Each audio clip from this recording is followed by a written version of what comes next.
मनीष, सेठ ने सुबह सुबह हम लोगों को क्यों इकट्ठा किया है? कोई जरूरी बात है क्या? राजेश भाई, मुझे भी इस बारे में नहीं पता। लगता है वो हम सबको दिवाली का बोनस और तनख्वाह देंगे। 2 हफ्ते बाद दिवाली जो है। ऐसा ही हो। इस बार मैंने सोचा है कि दिवाली की तनख्वाह और बोनस से मैं अपने घर की अच्छे से मरम्मत कराऊंगा और इस साल बड़े धूमधाम से दिवाली का त्योहार मनाऊंगा। वो देखो, सेठ जी आ गए। आप सभी लोग जानते हैं, कई महीनों से हमारी फैक्ट्री घाटे में चल रही है। इसलिए मैंने सोचा है कि मैं ये फैक्ट्री बंद कर दूं। इसलिए मैंने आप सभी लोगों को यहाँ इकट्ठा किया है। महेश के पास जाकर आप सभी लोग अपने इस महीने की तनख्वाह ले लीजिए। सेठ, ये आप क्या बोल रहे हैं? अगर आप फैक्ट्री बंद कर देंगे तो हम लोग कहाँ जाएंगे? दिवाली का समय है। मैं आप सभी की हालत समझ सकता हूँ, लेकिन इसके अलावा हमारे पास कोई दूसरा रास्ता नहीं है। अंकुश अरोरा की बात सुनकर सभी मजदूर निराश हो जाते हैं, जिसके बाद राजेश अपने घर आता है और सारी बात अपनी पत्नी संगीता को बताता है, जिसे सुनकर संगीता कहती है, क्या? अब हम लोग क्या करेंगे? दिवाली सर पर है, ऊपर से आपका काम छूट गया। अब हम दिवाली कैसे मनाएंगे? दिवाली के समय कहीं पर भी काम मिलना बहुत मुश्किल होता है। मैं जानता हूँ संगीता, मैंने सोचा था इस साल दिवाली की तनख्वाह और बोनस से मैं अपने घर की मरम्मत कराऊंगा और पेंट करवाऊंगा। हम इस साल दिवाली का त्योहार बड़ी धूमधाम से मनाएंगे, लेकिन मेरे सारे सपने चूर चूर हो गए। आप निराश मत होइए, कोशिश करिए। मैं भी कल से कहीं ना कहीं काम ढूंढने की कोशिश करती हूँ। अगले दिन होते ही राजेश और संगीता दोनों ही काम की तलाश में निकल जाते हैं, लेकिन उन्हें कहीं पर भी काम नहीं मिलता।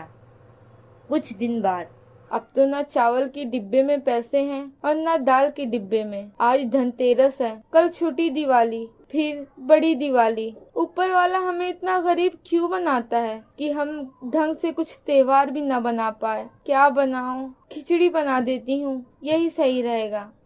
संगीता चूल्हे पर खिचड़ी बनाने लगती है कि उसका 10 साल का बेटा मम्मी मम्मी करते हुए आता है। मम्मी मम्मी, मुझे भी फुलझड़ी चाहिए और अनार भी। घर के बाहर बहुत सारे बच्चे आज से ही पटाखे जला रहे हैं, मुझे भी पैसे दो ना। नहीं आर्यन, 2 दिन बाद दिवाली है, हम तभी पटाखे लेके आएंगे और अभी मेरे पास पैसे नहीं हैं। मम्मी, आप हमेशा यही बोलती हो। पिछली बार भी नए कपड़े नहीं पहनाए और पटाखे के नाम पर एक अनार दिया और मिठाई तो एक भी नहीं दी थी मुझे। इस बार अच्छे से दिवाली मनानी है मुझे। पटाखे भी चाहिए, अभी चाहिए, मतलब अभी चाहिए। आर्यन, कितनी बार बोला है मुझसे जिद मत किया करो। वैसे ही घर में पैसे नहीं हैं और दिवाली मनाने का अलग टेंशन है। आप बहुत गंदी हो मम्मी, आप बहुत गंदी हो, मेरी कोई बात नहीं मानती हो। ये मुझसे क्या हो गया? आर्यन बेटा, मुझे माफ कर दो। संगीता के डांटने की वजह से आर्यन कोने में बैठकर रोने लगता है। इतने में तेज आंधी चलती है तो उनके घर की छत थोड़ी सी टूट जाती है, जो कि घास वगैरह से बनी हुई थी। ए ऊपर वाले, वैसे ही घर में पैसे नहीं हैं, ऊपर से छत भी टूट गई। अब इसे भी ठीक करवाना पड़ेगा। सर पर दिवाली है, अपने बेटे को पैसे दूं, घर ठीक करवाऊं, राशन लाऊं, ये क्या करूं? कुछ समझ नहीं आ रहा। क्या हुआ संगीता, तुम इतनी परेशान क्यों हो? अरे, ये कैसे टूट गई? इसी को देखकर मैं परेशान हो रही हूँ। अजी, आपको कहीं काम मिला? राशन भी नहीं है। अब आर्यन को पटाखे चाहिए और अब ये छत भी ठीक करवानी पड़ेगी। कहाँ संगीता, मैंने हर जगह काम ढूंढा पर कहीं नहीं मिला। अब मैं क्या कर सकता हूँ? और रही इस छत की बात, तो मैं इसे खुद ठीक कर दूंगा, लेकिन फिर भी दिवाली की पूजा के लिए तो पैसे बहुत जरूरी हैं। आप कहीं उधार मांग कर देखिए और मैं भी कुछ करती हूँ। मैं अपने बेटे को ऐसे परेशान होते हुए नहीं देख सकती। माफ कर दो संगीता, मेरी वजह से तुम्हें और मेरे छोटे से बेटे को परेशान होना पड़ रहा है। आर्यन बेटे, रोते नहीं हैं, अपने पिताजी के पास आओ। पिताजी, मुझे पटाखे चाहिए, मम्मी मुझे बहुत डांटती है। अरे, रो मत मेरे राजा बेटा, मैं तुझे दिवाली के दिन पटाखे जरूर ला के दूंगा। चलिए अब खाना खा लीजिए। अगली सुबह राजेश अपने घर की छत को ठीक कर देता है और काम ढूंढने चला जाता है। संगीता अपने घर के बाहर जब झाड़ू लगा रही होती है तो उसी के सामने अमीर बंगले वाली रागनी अपने घर पर 6-7 मजदूर से घर की पुताई करवा रही थी। अरे, इतना धीरे धीरे हाथ चलाओगे तो काम कैसे पूरा होगा? कल दिवाली है, जल्दी करो। अरे ये गरीब संगीता, अभी बताती हूँ इसे। ओफो, मेरा घर कितना बड़ा है। 6-7 मजदूर होने के बाद भी काम खत्म होने का नाम ही नहीं ले रहा। ऊपर से इतना महंगा पेंट करवाया है, डेकोरेशन भी करवाना है। कैसे होगा ये सब?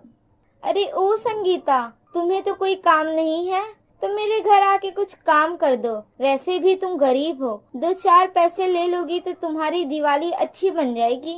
जी रागनी बहन, मुझे पैसों की बहुत जरूरत है। ठीक है, मैं आपका काम कर दूंगी। हाँ तो इतना सोच कर क्या बोल रही हो? वैसे भी घर की सफाई करना है, आ जाओ।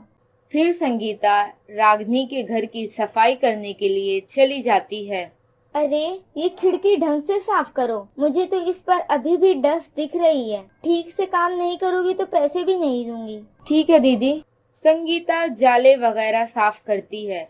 इतने में ही उसका बेटा आर्यन उसे ढूंढते हुए आ जाता है। मम्मी आप यहाँ क्या कर रही हो? घर पे क्यों नहीं थी आप? आर्यन, तू यहाँ पर क्या कर रहा है? मुझे थोड़ा काम है, मैं आ जाऊंगी, तू घर जा। ओहो, ये तेरा गरीब बेटा यहाँ पर क्यों आया है? मेरे घर को गंदा करने के लिए? तेरी माँ यहाँ पर काम कर रही है, चल अपने घर जा यहाँ से। रागनी के कहने पर आर्यन की आंखें नम हो जाती है।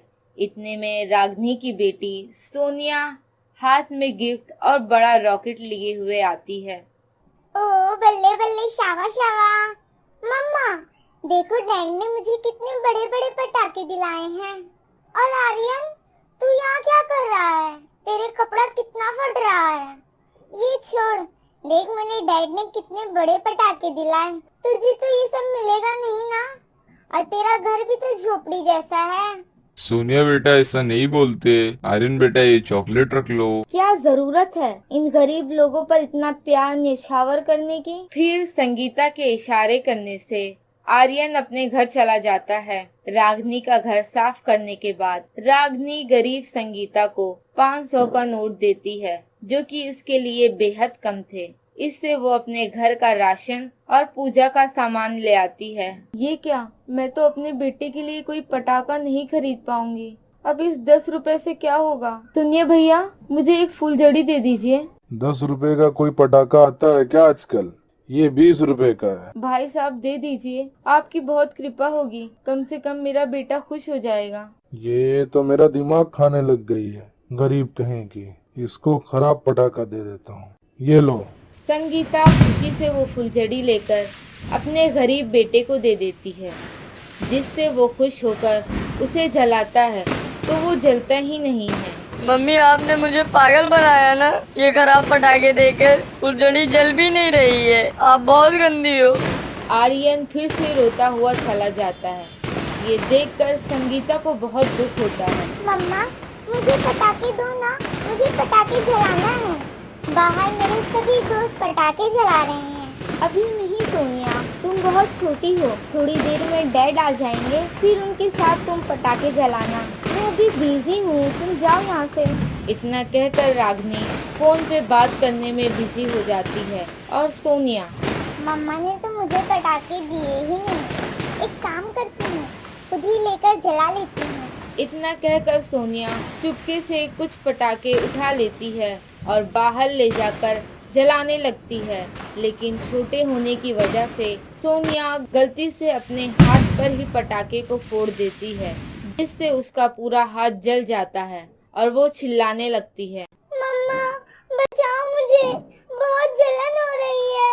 मम्मा कहाँ हो आप, बचाओ मुझे।